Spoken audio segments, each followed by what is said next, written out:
A brand new 501 cubic centimeter single, Honda's biggest air-cooled thumper ever built for India.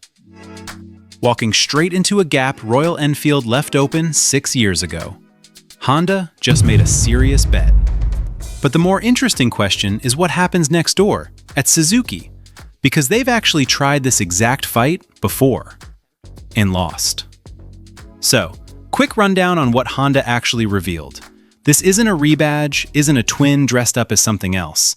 It's a genuinely new 501 cubic centimeters air and oil-cooled single, around 28 horsepower, 43 newton-meters of torque, wrapped in styling that leans hard on Honda's CB500 heritage.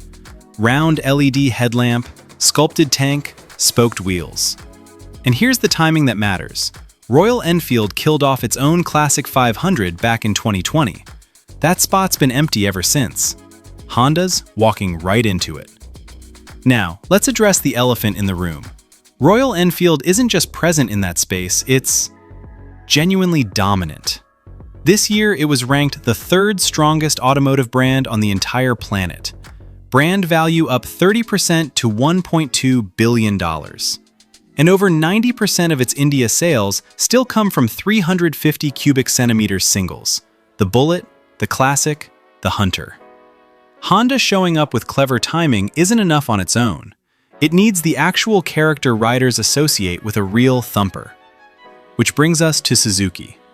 To be fair, they've already dipped a toe back into retro for 2026. The GSX-8T and GSX-8TT, parallel twins styled after the old GS1000S. It proves Suzuki still knows how to do nostalgia well. But a twin isn't a single, and singles are exactly what built Royal Enfield's entire identity.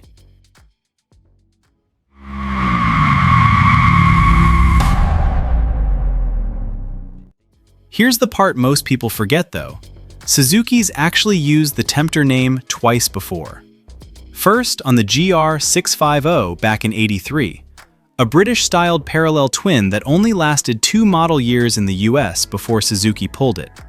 Then they reused the badge in Japan and Europe on a single-cylinder machine based on the ST400, built specifically to go after Yamaha's SR400. So, does Honda's new single actually crack Royal Enfield's dominance? Honestly, probably not immediately. Brand loyalty that strong doesn't crack in one model cycle.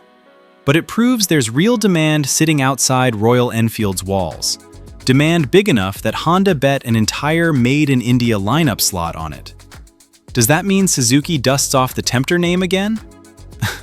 I'd say the business case is stronger now than it's been in decades.